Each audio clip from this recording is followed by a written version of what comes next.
Stoicism के प्रमुख सिद्धांत क्या हैं और वे स्टोइक उद्धरणों में कैसे परिलक्षित होते हैं? स्टोइसिज्म को बेहतर ढंग से समझने के लिए हम इसके प्रमुख गुणों और अन्य मार्गदर्शक सिद्धांतों पर विचार कर सकते हैं। इस दार्शनिक विचारधारा ने 4 प्रमुख गुणों की पहचान की है: ज्ञान, साहस, न्याय और संयम। इन व्यापक गुणों के भीतर हमें उपगुण मिलते हैं जिनमें विवेक, आत्मविश्वास, अनुशासन और ईमानदारी शामिल हैं। स्टोइक दर्शन का एक और महत्वपूर्ण सिद्धांत जो सचेतन यात्रा पर चल रहे लोगों के लिए अत्यंत प्रासंगिक है, वह है स्वीकृति। स्टोइक दर्शन हमें जीवन में उन चीजों पर ध्यान केंद्रित करना सिखाता है जिन्हें हम नियंत्रित कर सकते हैं और उन चीजों को स्वीकार करना या नियंत्रित करने के प्रयासों को त्याग देना सिखाता है जिन्हें हम नियंत्रित नहीं कर सकते। भावनात्मक जागरूकता, आत्मनियंत्रण और उन इच्छाओं पर काबू पाना जो हमारे दुख का कारण बनती हैं, स्टोइक दर्शन के मूल सिद्धांतों का हिस्सा हैं। ये सिद्धांत और स्टोइक दर्शन के अनुरूप अन्य सिद्धांत नीचे दिए गए स्टोइक दर्शन के उद्धरणों में निहित हैं। ज्ञान के ये शब्द हमें याद दिलाते हैं कि हमें अपने विचारों और कार्यों को सद्गुण, आत्मजागरूकता और एक सार्थक जीवन के अन्य प्रमुख कारकों के अनुरूप ढालना चाहिए।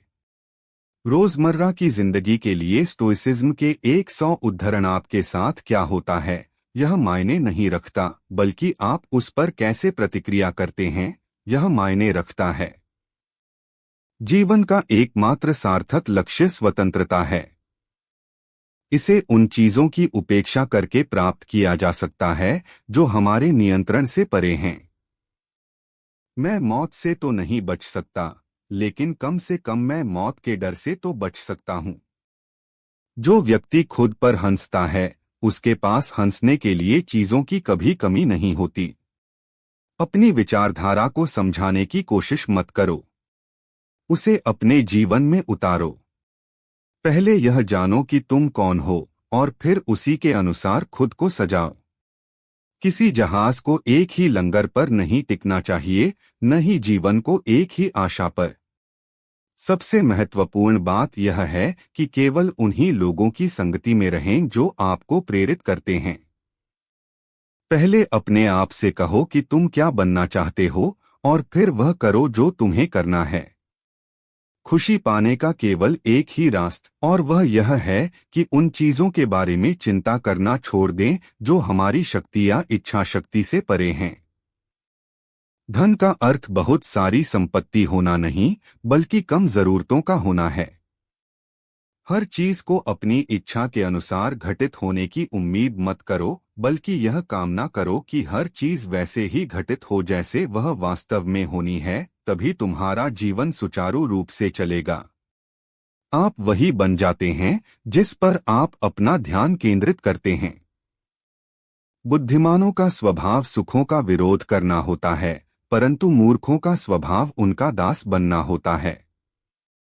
जिन चीजों पर हमारा नियंत्रण नहीं होता, उन्हें हम जितना अधिक महत्व देते हैं, उतना ही कम नियंत्रण हमारे पास रह जाता है। कोई भी महान वस्तु अचानक नहीं बनती, ठीक वैसे ही जैसे अंगूर का गुच्छा या अंजीर अचानक नहीं बनते।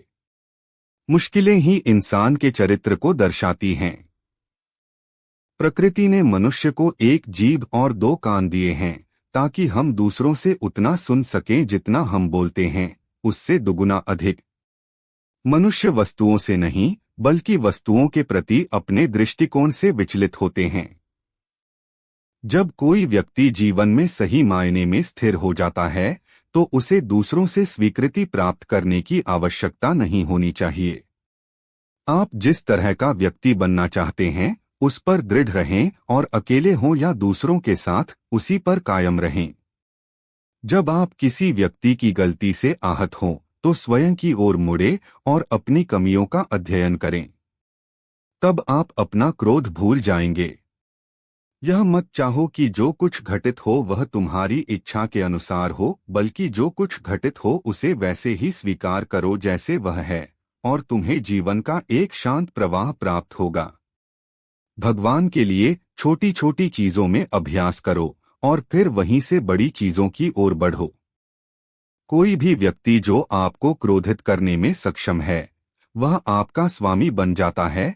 वह आपको तभी क्रोधित कर सकता है जब आप स्वयं को उससे विचलित होने की अनुमति देते हैं।